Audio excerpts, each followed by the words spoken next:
Hello everyone, this is Parvez sir. Welcome back to our YouTube channel accountancy with Parvez sir. तो आज class 12 commerce के लिए जो हमारी क्लास है वो है ऑब्जेक्टिव टाइप क्वेश्चंस की क्लास, जिसमें आज हम पढ़ने वाले हैं ट्रू और फॉल्स। आज से स्टार्ट हो रहा है ट्रू और फॉल्स। इससे पहले की क्लास में हमने मल्टीपल चॉइस क्वेश्चंस और फिल इन द ब्लैंक्स की क्लास अपलोड कर दी है हमारे यूट्यूब चैनल पर। वहाँ हमने एक प्लेलिस्ट बनाई है क्लास 12 के लिए ऑब्जेक्टिव टाइप क्वेश्चंस की। वहाँ आपको ये सभी क्लासेस मिल जाएंगी। मल्टीपल चॉइस क्वेश्चंस के सभी questions, fill in the blanks के भी क्वेश्चन मैंने अपलोड कर दिए हैं। आज से ही स्टार्ट कर रहे हैं, फर्स्ट क्लास है आज हमारी ट्रू और फॉल्स की। तो जल्दी से जुड़ जाइए आप, और प्लीज जल्दी सब्सक्राइब कर लीजिए हमारा YouTube channel accountancy with Parvez sir. चलिए करते हैं स्टार्ट। तो ट्रू और फॉल्स क्लास 12 कॉमर्स के लिए, चलिए करते हैं स्टार्ट।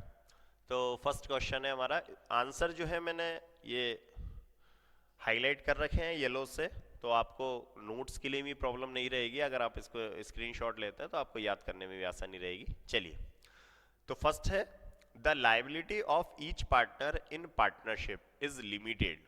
तो सबसे पहली चीज तो यह है कि पार्टनरशिप बिजनेस में जो पार्टनर्स होते हैं उनकी लाइबिलिटी अनलिमिटेड होती है। ये हमने कई बार पढ़ा है, थ्योरी में भी पढ़ा हुआ है और कई बार न्यूमेरिकल क्वेश्चंस में भी आता है बार बार कि पार्टनर्स की जो लाइबिलिटी है वो अनलिमिटेड होती है। अब पार्टनर्स जो हैं उनकी लाइबिलिटी सिर्फ उनकी कैपिटल तक ही सीमित नहीं है, ठीक है ना।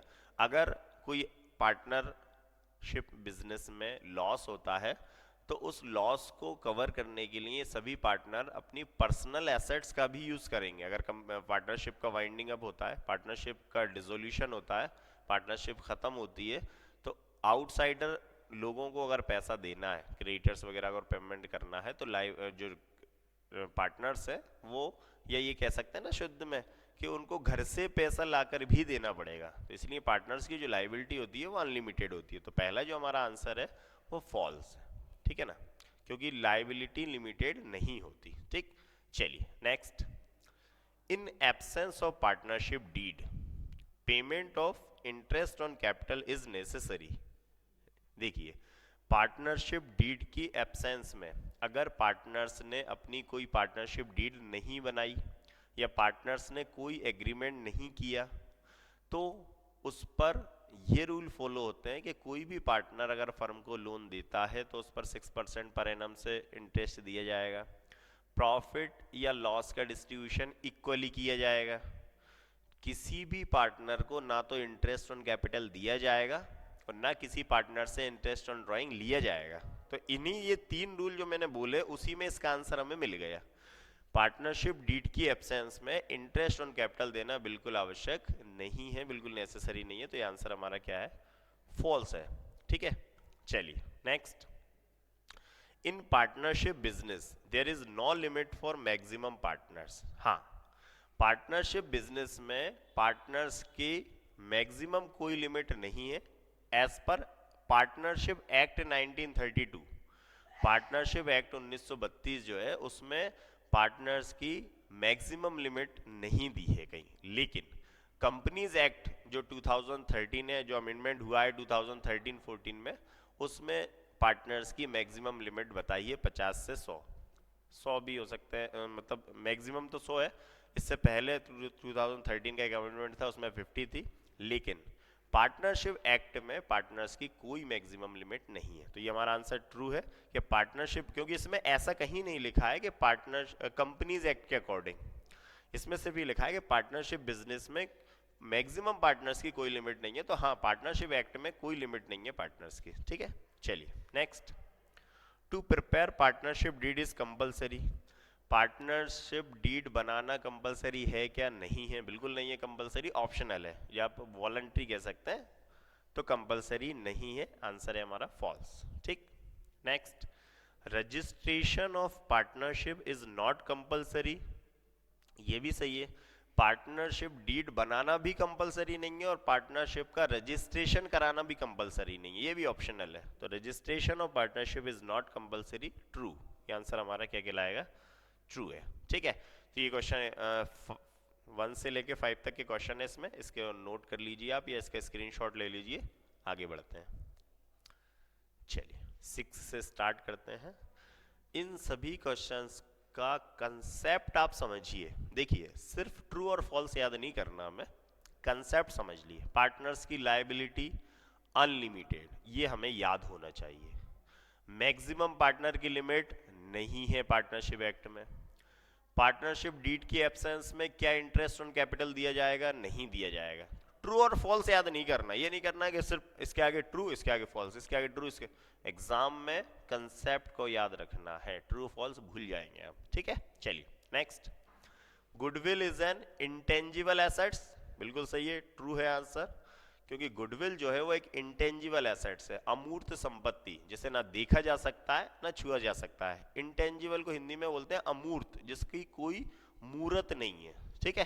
तो इंटेंजिबल एसेट्स है, इसको ना तो हम देख सकते हैं, ना टच कर सकते हैं, ना देख सकते हैं, ठीक है। तो एक इंटेंजिबल एसेट है, ठीक है, आंसर है true.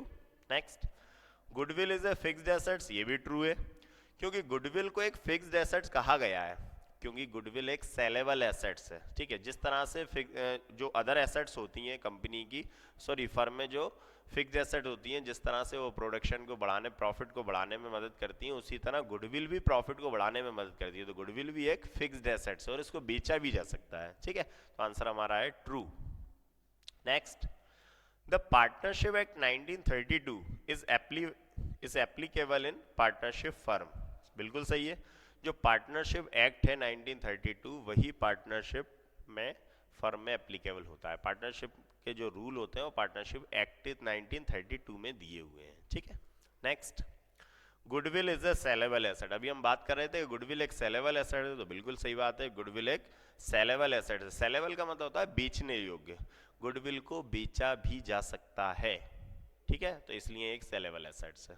Next, death of a partner will affect the reconstitution of partnership firm. देखिए अगर किसी पार्टनर की डेथ हो जाती है तो जो पुराना पार्टनर, जैसे जो रिमेनिंग पार्टनर्स बचे हैं वो फर्म को आगे बढ़ाएंगे, लेकिन जो एग्रीमेंट उन लोगों के बीच में हुआ था वो एग्रीमेंट अब खत्म हो जाएगा और अब एक नया एग्रीमेंट बनेगा। फर्म का दोबारा से रिकॉन्स्टिट्यूशन होगा, क्योंकि जब कोई पार्टनर की डेथ होगी तो उसको वो उसका जो एग्जीक्यूटर होगा, जिसे लीगल हायर बोलते हैं, उत्तराधिकारी, उसको उसका पैसा दिया जाएगा। तो उस टाइम में दोबारा से फर्म का रिकॉन्स्टिट्यूशन किया जाएगा, दोबारा से प्रॉफिट या लॉस रेशियो चेंज हो जाएगा, रिवोल्यूशन अकाउंट बनाया जाएगा, क्योंकि उसका जो शेयर रहेगा वो बाकी के पार्टनर्स को मिल जाएगा, तो रिकॉन्स्टिट्यूशन होगा। तो आंसर हमारा ट्रू है, ठीक है, इसको आप नोट कर लीजिए। 6 to 10 हो गए, चलिए आगे बढ़ते हैं। नेक्स्ट 11 से, admission of a partner will affect the reconstitution of partnership, बिल्कुल सही बात है, ट्रू है इसका आंसर भी। एडमिशन, जब भी कोई फर्म में नया पार्टनर आता है तो फर्म का रिकॉन्स्टिट्यूशन होता है। इससे पहले जो मैं बात कर रहा था कि जब भी कोई पार्टनर की डेथ होगी तो फर्म का रिकॉन्स्टिट्यूशन होगा, उसी तरह जब भी कोई फर्म में पार्टनर नया आता है, कोई भी एडमिशन नया लेता है पार्टनर, तो फर्म का रिकॉन्स्टिट्यूशन होता है, ठीक है। क्यों होता है? क्योंकि उसके आने से सबसे पहले तो प्रॉफिट शेयरिंग रेशियो चेंज हो जाता है। अदर पार्टनर्स का, जो भी पार्टनर्स रहेंगे, अब एक नया प्रॉफिट शेयरिंग रेशियो बनेगा, ठीक। गेनिंग सेक्रीफाइसिंग रेशियो निकलेंगे, सॉरी सेक्रीफाइसिंग निकलेगा, गेनिंग तो नहीं निकलेगा, सेक्रीफाइस होगा, क्योंकि उसके आने से जो बाकी के पार्टनर हैं उनको लॉस होगा, उनका जो प्रॉफिट शेयरिंग रेशियो होगा वो कम होगा, तो सेक्रीफाइस रेशियो निकलेगा, रिवोल्यूशन अकाउंट बनेगा, तो ये सभी चीज़ होंगी। तो admission of a partner will affect the reconstitution of partnership, ठीक है, ट्रू है। Next, sacrificing ratio is always equal to gaining ratio, बिल्कुल सही बात है।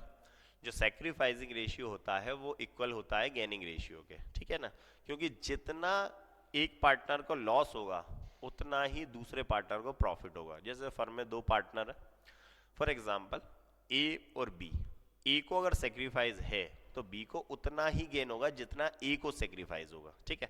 तो जो सेक्रीफाइसिंग रेशियो है वो हमेशा इक्वल होता है गेनिंग रेशियो के, ट्रू है। Next, on retirement of a partner there is no effect of reconstitution of partnership, ये फॉल्स है। देखिए जब भी कोई पार्टनर का एडमिशन होगा तो रिकॉन्स्टिट्यूशन होगा, जब भी कोई पार्टनर रिटायर होगा तो भी रिकॉन्स्टिट्यूशन होगा, जब भी किसी पार्टनर की डेथ होगी तो भी रिकॉन्स्टिट्यूशन होगा। तो पार्टनर के रिटायरमेंट के टाइम भी फर्म का पार्टनरशिप का रिकॉन्स्टिट्यूशन होता है, इसका मतलब है ये फॉल्स है हमारा, ठीक है। Next, the surrender ratio of profit is called sacrificing ratio. Surrender ratio of profit. अब इस सरेंडर रेशियो क्या होता है, जब भी कोई नया पार्टनर आता है तो दूसरा पार्टनर अपना जो प्रॉफिट का रेशियो होता है वो सरेंडर करता है, ठीक है, तो उसी को क्या कहा जाता है, सेक्रीफाइसिंग रेशियो। तो राइट आंसर है हमारा ट्रू है, the surrender ratio of profit is called sacrificing ratio. ठीक, next, at the time of new partners admission if the value of any asset decreases it will be debited to revaluation accounts। बिल्कुल सही बात है, हमने revolution account बनाया है, जब भी कोई नया पार्टनर आता है फर्म में तो रिवोल्यूशन अकाउंट बनाया जाता है, दोबारा से एसेट्स और लाइबिलिटी का रिवैल्यूएशन होता है, उसमें जो भी एसेट्स अगर डिक्रीज होती हैं तो वो डेबिट साइड में लिखी जाती हैं, टू साइड में जिसे हम बोलते हैं, ठीक है, और अगर एसेट्स इंक्रीज होती हैं तो क्रेडिट साइड में लिखी जाती हैं, बाय साइड में। लायबिलिटी का आगे अपोजिट होता है, लायबिलिटी अगर डिक्रीज होती हैं तो वो क्रेडिट होती हैं, बाय साइड में जाती हैं, और अगर लायबिलिटी इंक्रीज होती हैं तो वो डेबिट में आती हैं, टू साइड में, ठीक। तो eight the time of new partner admission if the value of any asset decrease, अगर किसी भी एसेट की वैल्यू डिक्रीज होती है तो वो डेबिट की जाएगी रिवैल्यूएशन अकाउंट में। ट्रू है हमारा, ठीक है, इसको नोट कर लीजिए आप। चलिए आगे बढ़ते हैं। सॉरी, चलिए 16 से स्टार्ट करते हैं हम। Revaluation account is prepared on the assets sold. नहीं, ये गलत है। क्यों गलत है? रिवैल्यूएशन अकाउंट में सिर्फ एसेट्स और लायबिलिटी का इंक्रीज और डिक्रीजमेंट आता है, इंक्रीज और डिक्रीज ये चीजें आती हैं रिवैल्यूएशन। एसेट्स का बेचना, सेल ऑफ एसेट्स, वो आता है रियलाइजेशन अकाउंट में। जब फर्म का डिसोल्यूशन होता है तो एक अकाउंट हम ओपन करते हैं, रियलाइजेशन अकाउंट। उस रियलाइजेशन अकाउंट में एसेट्स का सेल और लायबिलिटी का पेमेंट आता है, ठीक है। लेकिन रिवैल्यूएशन अकाउंट एसेट्स को बेचने के लिए प्रिपेयर नहीं किया जाता। तो आंसर क्या कहलाएगा हमारा? फॉल्स। ये फॉल्स है। रिवैल्यूएशन अकाउंट सिर्फ एसेट्स का में अगर डिक्रीज होती है या इंक्रीज होती है या लायबिलिटी इंक्रीज डिक्रीज होती है उसके लिए प्रिपेयर किया जाता है, ठीक है। Next, on paying the goodwill premium by a new partner it is transferred to old partners capital account in their sacrificing ratio. बिल्कुल सही बात है। जब भी कोई नया पार्टनर फर्म में आता है, जब भी कोई नया पार्टनर फर्म में आता है तो वो गुडविल लेकर आता है प्रीमियम के तरह। गुडविल, इसको बोलते हैं हम प्रीमियम फॉर गुडविल, और उस गुडविल को, उस प्रीमियम को ओल्ड पार्टनर्स में उनके कैपिटल अकाउंट में ट्रांसफर किया जाता है, उनके सेक्रीफाइसिंग, वो भी उनके सेक्रीफाइसिंग रेशियो में। इसकी सिंपल सी जनरल एंट्री होती है, जब वो प्रीमियम लेकर आता है नया पार्टनर तो cash account debit to premium for goodwill, और जब ये प्रीमियम फॉर गुडविल को ट्रांसफर किया जाता है तो premium for goodwill account debit to old partners capital account या सेक्रीफाइसिंग पार्टनर्स कैपिटल अकाउंट, वो भी उनके सेक्रीफाइसिंग रेशियो में, ठीक है। तो बिल्कुल सही बात है, सेक्रीफाइसिंग रेशियो में ही ट्रांसफर किया जाता है, ठीक है। Next, at the time of admission of the new partner undistributed profit are transferred to capital account of old partner as per new profit sharing ratio. नहीं, ये गलत है। जब भी कोई नया पार्टनर फर्म में आता है तो जो अनडिस्ट्रीब्यूटेड प्रॉफिट होते हैं, जो लायबिलिटी साइड में P&L लिखा हुआ होता है, या जनरल रिजर्व होते हैं या अनडिस्ट्रीब्यूटेड प्रॉफिट होते हैं, उनको ट्रांसफर किया जाता है पार्टनर्स कैपिटल अकाउंट में, लेकिन उनके ओल्ड रेशियो में, नए रेशियो में नहीं किया जाता, ठीक है ना। तो ये गलत है, उनके ओल्ड प्रॉफिट शेयरिंग रेशियो में ट्रांसफर किया जाता है, ठीक है। चलिए, तो ये फॉल्स है हमारा आंसर ये। Next, new ratio minus old ratio equal gaining ratio. बिल्कुल सही है। गेनिंग रेशियो का फॉर्मूला है new ratio minus old ratio, ठीक है, new ratio minus old ratio. और सेक्रीफाइसिंग रेशियो का फॉर्मूला क्या है? Old ratio minus new ratio. तो आंसर सही है हमारा, ठीक है। नेक्स्ट, प्रॉफिट और loss, profit and loss of, गलत आ गया, profit and loss on revaluation eight the time of retirement of a partner is given only to retiring partner. नहीं, ये भी गलत है। देखिए, जब भी कोई पार्टनर रिटायर होता है और जो रिवैल्यूएशन अकाउंट बनाया जाता है उसका प्रॉफिट या लॉस प्रॉफिट या लॉस सभी पार्टनर्स में डिस्ट्रीब्यूट किया जाता है, चाहे रिटायरिंग पार्टनर हो या रिमेनिंग पार्टनर हो, दोनों तरह के जितने भी पार्टनर है फर्म में उनको सभी को वो रिवोल्यूशन का प्रॉफिट या लॉस डिस्ट्रीब्यूट किया जाता है। ठीक है, चलिए तो ये आज की क्लास कंप्लीट हुई हमारी, इसको नोट कर लीजिए आप। आज 1 से लेकर 20 तक हमने ट्रू और फॉल्स पढ़े हैं, इनको आप प्रैक्टिस करिए, 2 या 3 बार ये वीडियो आप देखिए तो आपको याद हो जाएंगे। ठीक है, मिलता हूं मैं नेक्स्ट वीडियो में। हर दिन क्लास, ऑनलाइन क्लास अपलोड की जाती है हमारे channel accountancy with Parvez sir YouTube पर, फ्री ऑफ कॉस्ट है, आप भी पढ़िए और अपने सभी फ्रेंड्स में आप शेयर कर सकते हैं।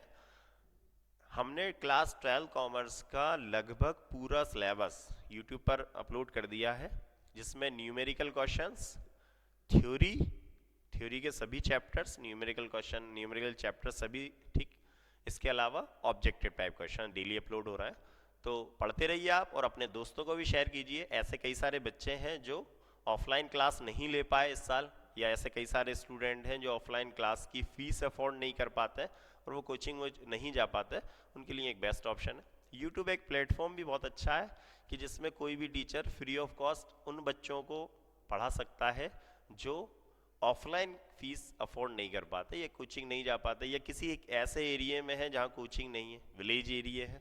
यूट्यूब हर जगह पहुँच जा रहा है, इंटरनेट हमारे पास हर जगह है, मोबाइल सभी के पास है, तो ऐसे कई सारे दोस्त आपके होंगे, ऐसे कई रिलेटिव होंगे जो 12th में होंगे, कॉमर्स में होंगे, इस साल होंगे, अकाउंटेंसी हो सकता है वो ना पढ़ पाए, तो प्लीज़ आप उनको शेयर कीजिए और जुड़े रहिए आप भी और पढ़ते रहिए अकाउंटेंसी। मिलता हूँ मैं नेक्स्ट वीडियो में फिर से कुछ नया टॉपिक लेकर, तब तक के लिए thank you and good bye.